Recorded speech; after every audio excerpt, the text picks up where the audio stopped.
밤이 되면 사람들은 조용해집니다. 불이 줄고 소리가 낮아지고 생각이 길어집니다. 이 시간에 우리는 종종 이런 질문을 합니다. 사람은 왜 태어날까요? 왜 사랑할까요? 그리고 왜 죽을까요? 고대 이집트인들도 같은 질문을 했습니다. 다만 그들은 이 질문을 분리해서 생각하지 않았습니다.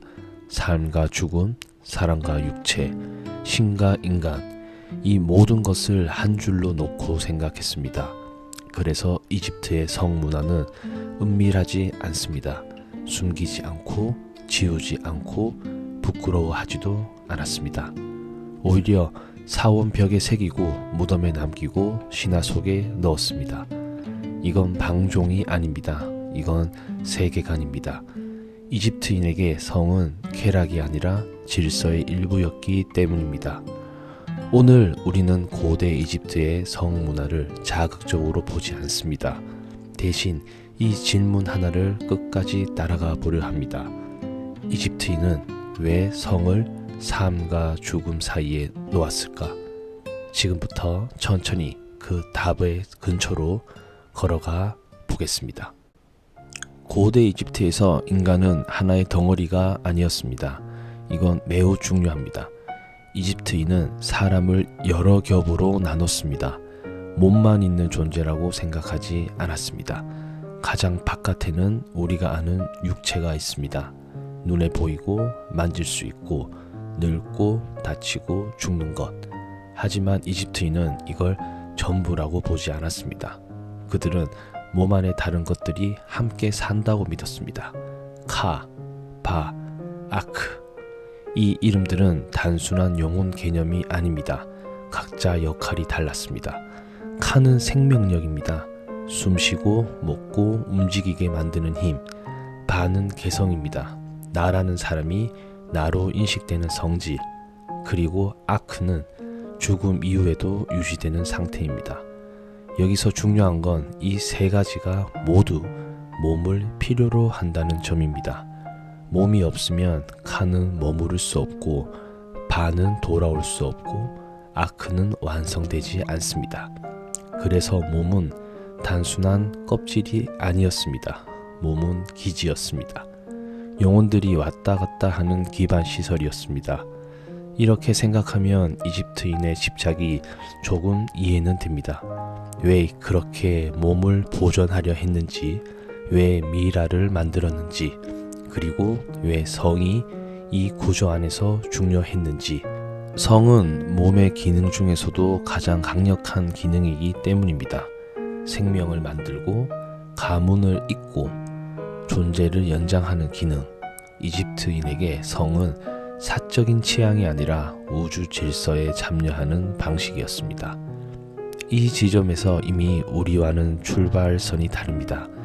우리는 몸을 개인의 것으로 보지만 이집트인은 몸을 질서의 일부로 봤습니다. 그래서 성도 혼자만의 문제가 아니었습니다.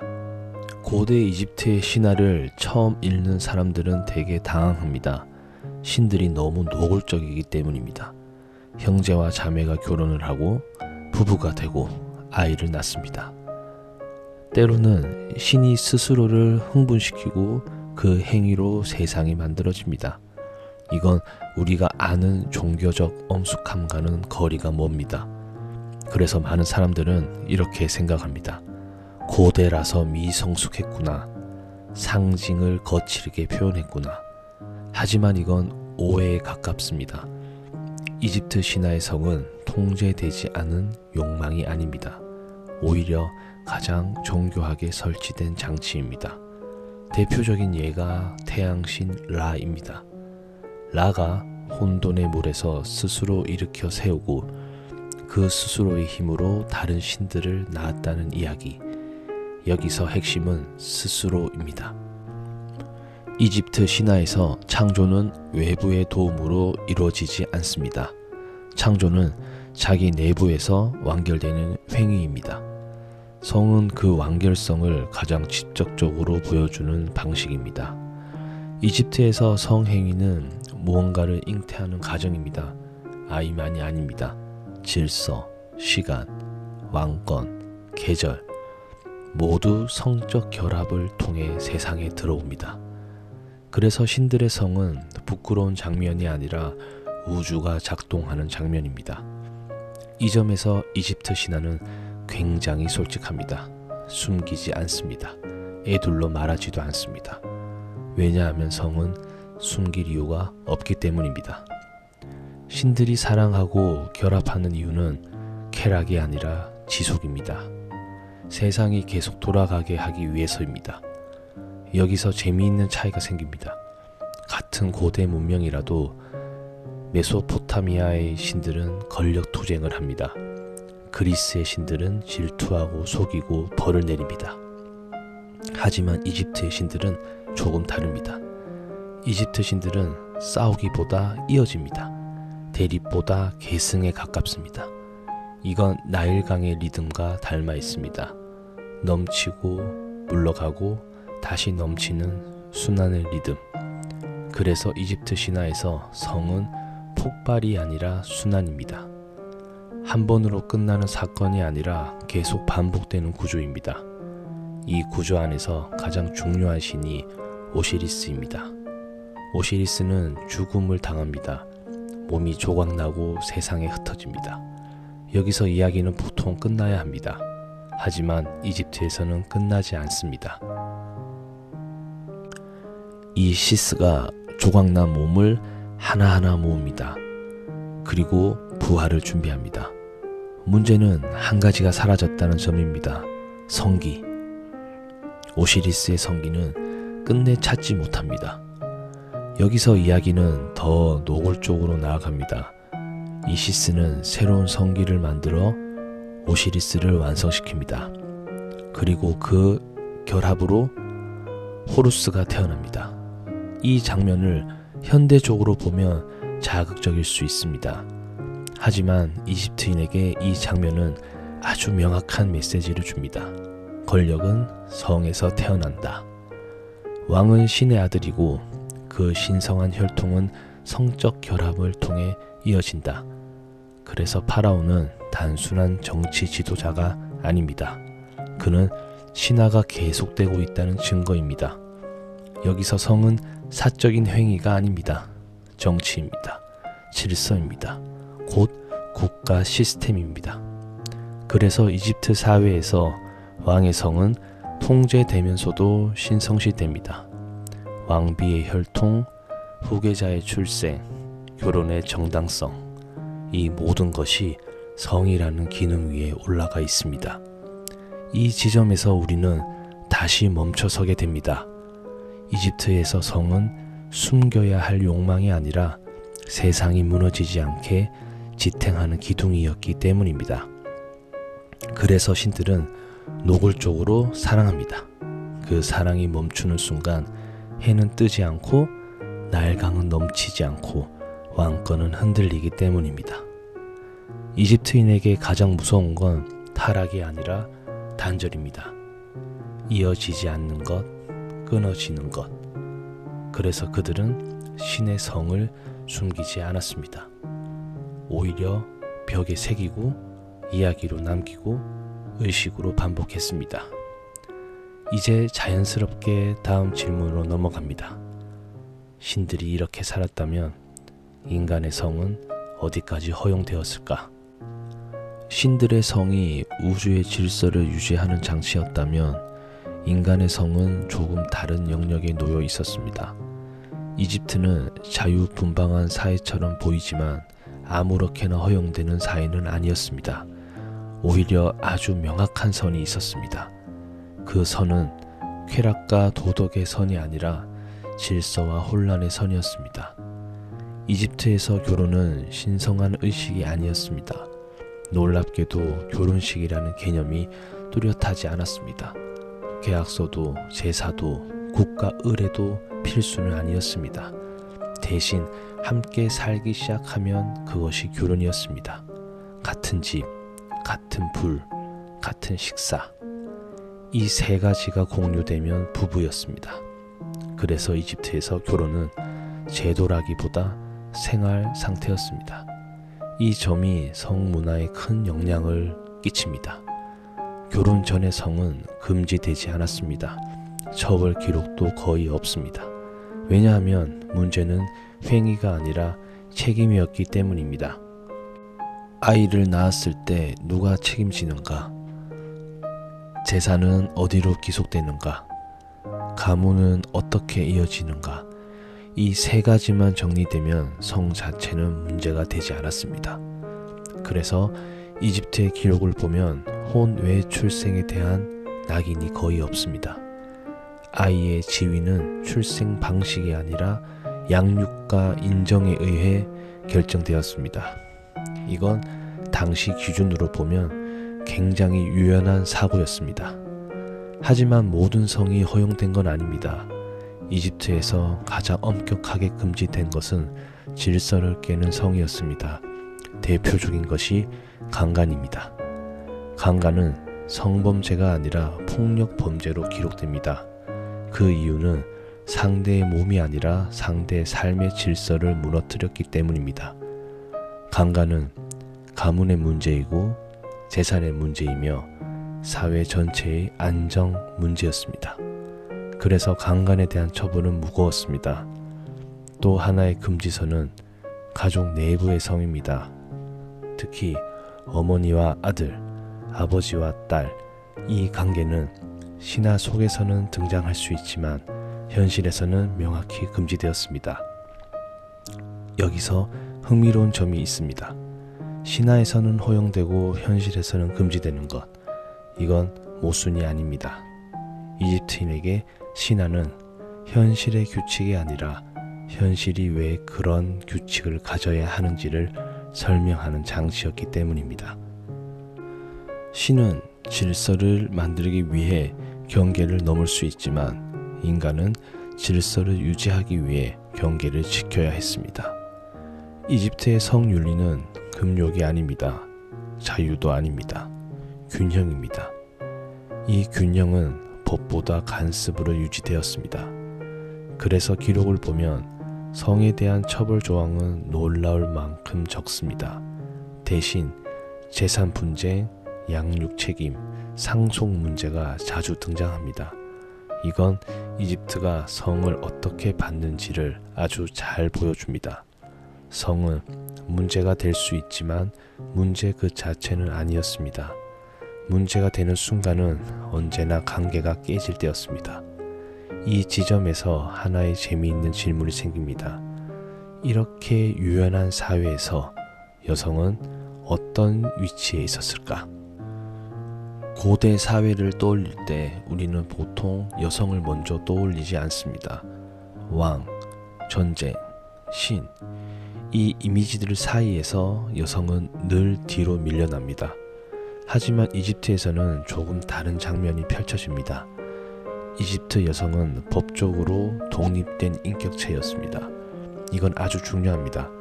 여성은 재산을 소유할 수 있었고 상속을 받을 수 있었고 계약을 맺을 수 있었고 이혼을 요구할 수 있었습니다. 성 역시 이 구조 안에 놓여 있었습니다. 여성은 성의 대상이 아니라 성의 당사자였습니다. 이집트 문서에는 여성이 남성을 고르는 장면이 자주 등장합니다. 나는 이 사람과 살겠다. 이 사람과는 더 이상 살지 않겠다. 이 문장들은 상징이 아니라 실제 계약 문서에 남아 있습니다. 이혼도 일방적인 파멸이 아니었습니다. 여성이 이혼을 요구하면 지참금을 돌려받았고 아이의 양육권 역시 협의 대상이었습니다. 이건 사랑이 낭만적이었다는 뜻이 아닙니다. 이건 성관계가 현실적인 계약으로 인식되었다는 뜻입니다. 그래서 이집트의 사랑시는 흥미롭습니다. 사랑시는 대부분 여성의 시점으로 쓰입니다. 여성이 남자를 기다리고 그리워하고 원망하고 때로는 직접적으로 욕망을 말합니다. 숨기지 않습니다. 그가 오지 않아 내 마음이 아프다. 그의 품이 나를 잠들게 한다. 이 문장들은 검열되지 않았습니다. 왜냐하면 이집트 사회에서 여성의 욕망은 존재하지 않는 것이 아니었기 때문입니다. 여기서 하나 짚고 가야 할 점이 있습니다. 이집트 여성은 현대적 의미의 완전한 평등을 누린 건 아닙니다. 왕권은 남성이었고 고위 성직자의 대부분도 남성이었습니다. 하지만 성의 영역에서는 상대적으로 자유로웠습니다. 이유는 간단합니다. 이집트에서 성은 권력을 위협하지 않았기 때문입니다. 오히려 권력을 유지하는 방식이었습니다. 아이를 낳고 가문을 잇고 노동력을 유지하는 기능, 이 기능이 여성의 몸에 의존하고 있었기 때문에 여성을 완전히 억압하는 건 사회 전체에 불리했습니다. 그래서 이집트 사회는 여성을 통제의 대상으로만 보지 않았습니다. 관리해야 할 주체로 보았습니다. 이 말은 차갑게 들릴 수 있지만 당시 기준에서는 현실적인 선택이었습니다. 여성의 성을 부정하지 않고 억누르지 않고 제도 안으로 끌어들인 것, 이것이 이집트 성문화의 중요한 특징입니다. 여기서 한 번 더 멈춰봅니다. 여성이 이 정도의 위치를 가질 수 있었다면 성은 개인에게만 머물렀을까? 아니면 죽음 이후까지 이어졌을까요? 이집트에서 죽음은 삶의 반대말이 아니었습니다. 정확히 말하면 죽음은 삶의 연장이었습니다. 조금 더 조용한 형태의 삶, 조금 더 느린 시간의 삶. 그래서 이집트의 무덤을 들여다보면 이상한 장면들이 나옵니다. 농사 짓는 모습, 빵을 굽는 모습, 술을 마시는 모습, 춤추는 사람들, 그리고 사랑하는 장면들. 이건 추모가 아닙니다. 기억도 아닙니다. 계획입니다. 이집트인은 죽은 뒤에도 같은 삶을 계속 살아야 한다고 믿었기 때문입니다. 그래서 무덤은 박제가 아닙니다. 생활 공간입니다. 이 안에서 먹고 쉬고 웃고 사랑해야 합니다. 여기서 성은 절대 빠질 수 없습니다. 성은 삶의 기능이기 때문입니다. 기능은 다음 삶에서도 필요합니다. 그래서 무덤 안에는 성적 상징이 은근하게 반복됩니다. 과장된 조각, 다산을 상징하는 형상, 결합을 암시하는 자세. 이건 야함이 아닙니다. 보험입니다. 다음 세계에서도 문제가 생기지 않도록 미리 준비하는 장치입니다. 이집트인의 논리는 아주 단순합니다. 몸이 있어야 영혼이 들어온다. 몸이 온전해야 기능이 작동한다. 기능이 작동해야 삶이 이어진다. 그 기능 중 하나가 성입니다. 그래서 미라 제작 과정에서도 몸의 형태는 중요했습니다. 장기를 꺼내도 외형은 유지합니다. 얼굴, 손, 다리, 그리고 성기의 형태. 이건 우연이 아닙니다. 이집트인에게 성기는 쾌락의 도구가 아니라 존재의 스위치였습니다. 켜져 있어야 다음 삶이 정상적으로 작동합니다. 이 지점에서 오시리스 신화가 다시 떠오릅니다. 성기가 사라진 신은 완전한 존재가 아닙니다. 그래서 다시 만들어야 했습니다. 그 신화는 무덤 안에서 현실이 됩니다. 사람들은 자기 자신을 오시리스처럼 준비합니다. 조각 나지 않게, 기능이 빠지지 않게. 여기서 하나 더 흥미로운 사실이 있습니다. 이집트 무덤에는 성행위 그 자체가 직접적으로 묘사되는 경우는 많지 않습니다. 대신 결과가 반복됩니다. 아이, 곡식, 풍요. 왜냐하면 중요한 건 행위가 아니라 연결이기 때문입니다. 성은 순간이 아니라 연속입니다. 그래서 죽음 이후의 성은 행위가 아니라 상태로 남습니다. 나는 여전히 이 세계에 속해 있어. 나는 끊어지지 않았다. 이 메시지를 몸으로 남기는 방식, 이게 이집트인의 성 개념입니다. 여기서 우리는 아주 중요한 차이를 확인하게 됩니다. 이집트에서 성은 죽음을 이기는 힘이 아니라 죽음을 통과하는 힘입니다. 이건 반항이 아닙니다. 수용입니다. 질서를 거스리지 않고 그 안에서 자신을 이어가는 방식. 그래서 이집트의 성은 항상 차분합니다. 격렬하지 않습니다. 비극적이지 않습니다. 대신 지속적입니다. 이 지점에서 마지막 질문이 떠오릅니다. 이렇게까지 삶과 죽음에 성의 의미를 실어준 사회는 우리에게 무엇을 남겼을까? 고대 이집트는 이미 사라진 문명입니다. 도시는 무너졌고 신전은 폐허가 되었고 왕의 이름도 모래 아래로 사라졌습니다. 그런데 이집트의 생각은 사라지지 않았습니다. 특히 성에 대한 생각은 놀라울 정도로 오래 남았습니다. 우리는 지금도 이집트의 영향을 알지 못한 채 살고 있습니다. 예를 들면 이런 개념들입니다. 몸과 영혼은 분리될 수 있지만 완전히 끊어지지는 않는다. 삶은 죽음으로 끝나지 않고 형태를 바꿔 이어진다. 성은 사적인 욕망이면서도 공동체를 유지하는 기능이다. 이 개념들은 이집트에서 처음 정리된 것들이었습니다.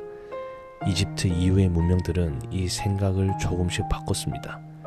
메소포타미아는 성의 법을 더 씌웠고 그리스는 성의 미학을 더 씌웠고 기독교는 성의 죄와 구원을 더 씌웠습니다. 하지만 출발점에는 이집트가 있습니다. 성은 숨길 필요가 없는 것, 다만 제자리를 찾아야 하는 것. 이 사고방식은 완전히 사라지지 않았습니다. 오늘날 우리가 성교육을 할 때, 가족 제도를 이야기할 때, 출산과 죽음을 연결할 때 우리는 여전히 이 질문을 반복합니다. 이건 개인의 문제인가? 아니면 사회의 문제인가? 이 질문을 가장 먼저 정면으로 다룬 문명이 이집트였습니다. 이집트는 성에 대해 도덕적 판결을 내리기보다 구조적 판단을 했습니다. 이게 질서를 유지하는가? 이게 연결을 끊지는 않는가? 이 기준이 모든 판단의 중심이었습니다. 그래서 이집트의 성문화는 지금 기준으로 보면 이상하게 차분합니다. 금지 일색도 아니고 방임도 아닙니다. 이 정도면 세상이 계속 돌아갈 수 있다. 이 선에서 멈춥니다. 이 태도는 아주 현실적입니다. 그래서 오래 남습니다. 여기까지 오면 이 질문을 다시 던질 수밖에 없습니다. 이집트에서 성은 도대체 무엇이었을까요? 쾌락이었을까요? 생식이었을까요? 권력이었을까요? 정답은 이 셋이 전부 맞습니다. 하지만 그보다 더 정확한 답은 이겁니다. 성은 연결을 끊지 않기 위한 기술이었습니다. 사람과 사람을 잇고 세대와 세대를 잇고 삶과 죽음을 잇는 기술. 그래서 이집트에서는 성을 숨기지 않았습니다. 숨긴다는 건 끊긴다는 뜻이기 때문입니다. 대신 정리했습니다. 위치를 정하고 의미를 부여하고 질서 안에 넣었습니다. 이게 이집트가 다른 고대 문명과 결정적으로 다른 지점입니다. 성을 혼돈으로 보지 않았습니다. 성을 질서의 일부로 보았습니다. 그래서 사원벽에 새길 수 있었고 무덤에 남길 수 있었고 신화 속에 넣을 수 있었습니다. 그리고 그 신화는 지금까지 남아 있습니다. 고대 이집트인이 가장 두려워한 것은 죽음이 아니었습니다. 그들은 죽음을 이미 알고 있었기 때문입니다. 그들이 두려워한 것은 단절이었습니다. 이름이 끊기는 것, 가문이 끊기는 것, 기억이 끊기는 것, 그리고 존재가 끊기는 것. 그래서 그들은 몸을 남겼고 이름을 새겼고 사랑을 기록했고 성을 질서 속에 넣었습니다. 그 모든 행동은 하나의 질문으로 모입니다. 나는 어디까지 이어질 수 있는가? 이집트의 성 문화는 이 질문에 대한 하나의 대답이었습니다. 완벽하지는 않았고 모두를 만족시키지도 않았으며 그들은 도망치지 않았습니다. 삶과 죽음, 몸과 영혼, 사랑과 제도 사이에서 눈을 돌리지 않았습니다. 그리고 그 태도는 지금의 우리에게도 조용히 남아 있습니다. 오늘 밤 당신이 잠들 때 이집트인들처럼 아주 오래된 질문 하나가 다시 떠오를지도 모릅니다. 나는 무엇을 남기고 싶은가? 그리고 그것은 어디까지 이어질 수 있을까? 이 질문이 사라지지 않는 한 고대 이집트는 완전히 죽지 않습니다. 지금까지 세계사 민낯이었습니다. 안녕히 주무세요.